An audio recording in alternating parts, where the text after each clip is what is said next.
Hey folks, welcome back to Mark Kelly Farm. Gonna wait a little bit till it got a little warmer outside. I got some stuff to do out there, but I had some leftover milk that's getting real close to the due date, so I thought I'd make some farmhouse cheese and show you how to do it. Years ago, people did this all the time. There wasn't a lot of refrigeration back then, so people would just go ahead and make the cheese with the milk that they got. Nowadays, with the refrigeration, sometimes people will let the milk set out on the counter overnight and let what they call ripen. They do the same thing with cream when they make butter. It just gives a little extra flavor. But we let the milk set out, but here's what we're going to do. Here's what we're going to need. It's real easy to do.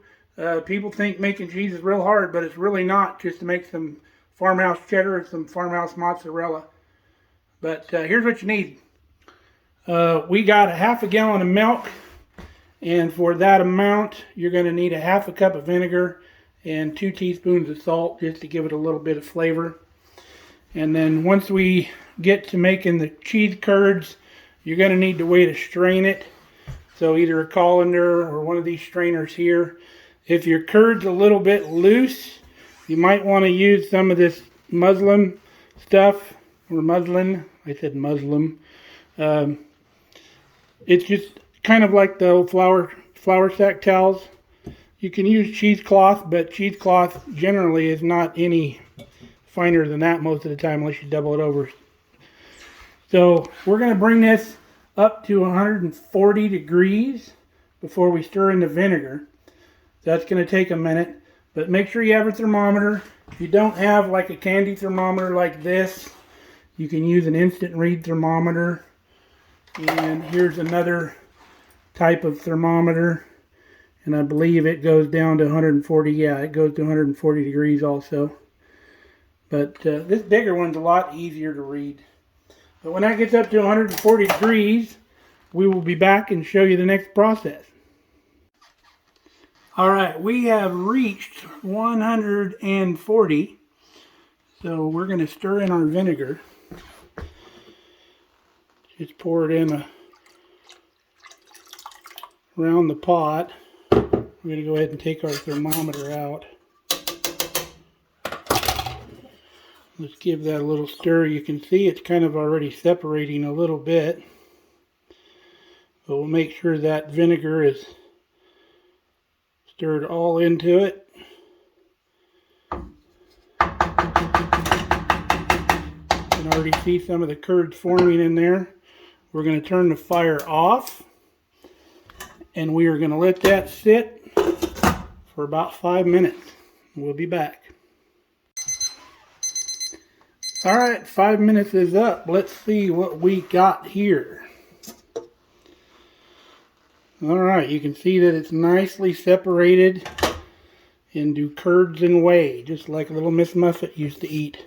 So what we're going to do is we're going to take a knife and we're going to cut the curds. We're going to go in here, just kind of come through.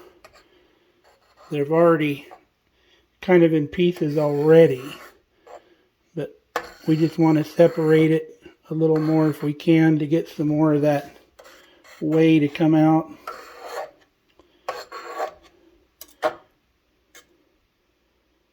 Okay. Now I'm going to take this little tiny sieve here, and I'm going to scoop the curds out and put them in this bigger one over here.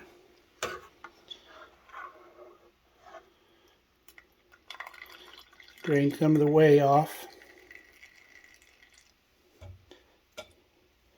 Like that. And we're going to keep doing this until this pot is empty.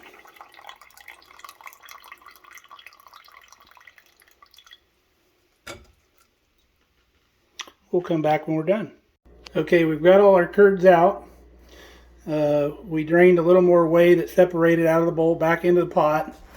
And we've got the pot back on fire. I've got it on low heat. And what we're going to do is we put the Pyrex bowl, because it's heat resistant, into the pot. And there, you see the whey is in the pot. And that's going to heat this stuff up. So we're going to hold this bowl and we're going to start moving this stuff together. What we're going to make today is mozzarella cheese. Now, if you weren't making farmhouse mozzarella, you could let this drain really good, put it in the muslin cloth over here, wrap it up in a ball, put it in a little press, put this little piece on top, screw it down, and get some more of that whey out. And once it's done pressed out and you get some of the whey out, just put it in the fridge, let it cool off, and you got like farmhouse cheddar. Or you could keep this crumbly like this, let it cool off, keep it crumbled up, pour just enough whey back in that to moisten it, and then you'd have like your own homemade cottage cheese if you wanted. But I'm going to need 2 hands to do this. What we're going to do is just keep mashing it together, and because we're making mozzarella, we need it to stretch.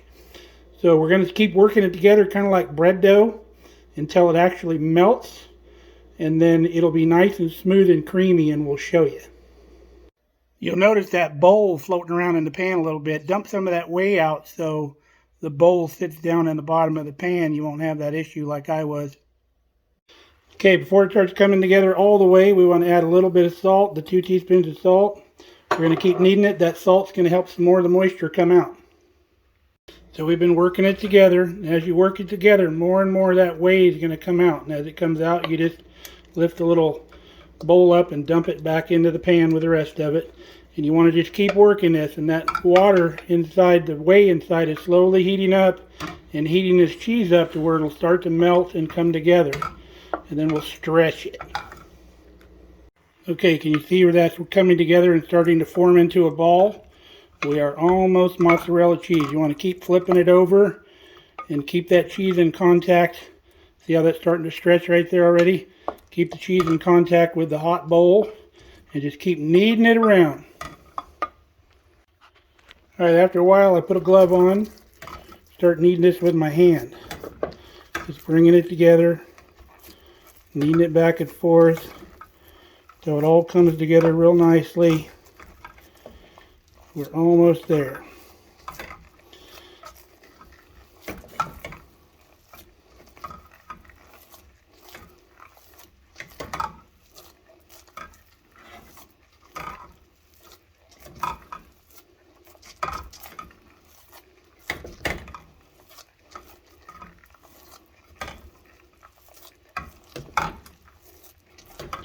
You don't want to do this barehanded unless you got like asbestos hands, because it's pretty hot. Oop, little splash.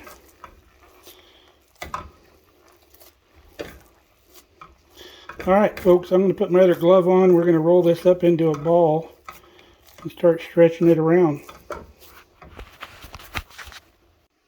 Alright folks, there's your cute little shiny ball of farmhouse mozzarella cheese. It's got some air bubbles in it, but that's alright. You can do what you want, make it smoother or whatever. We're going to put it in the fridge and let it cool off and harden up a little bit.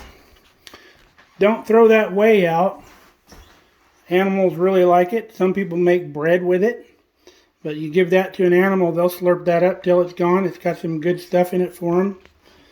If you were making the farmhouse cheddar, you wouldn't necessarily need a press. I just made this because I make cheese every now and then. Get a couple plates, wrap it up in that cloth and put it between a couple plates. Put something heavy on top like a big old can of tomatoes or something. It'll harden up and press out. Some people just put it in the cloth and hang it from their cupboard handles, and they'll put a bowl underneath it to catch the whey as it drips. It'll harden up a little bit under its own weight like that. But we talked about earlier making the cottage cheese. You could also make a really nice cream cheese with this too. So like when it's just about ready to roll up into a ball and put in plastic wrap and put in the fridge, take about a teaspoon at a time of that hot whey and stir it into that cheese. And keep doing that till it's the consistency you like. Stir all that right into the cheese. It'll become really creamy and smooth. You could put some herbs in it if you like, your favorite herbs.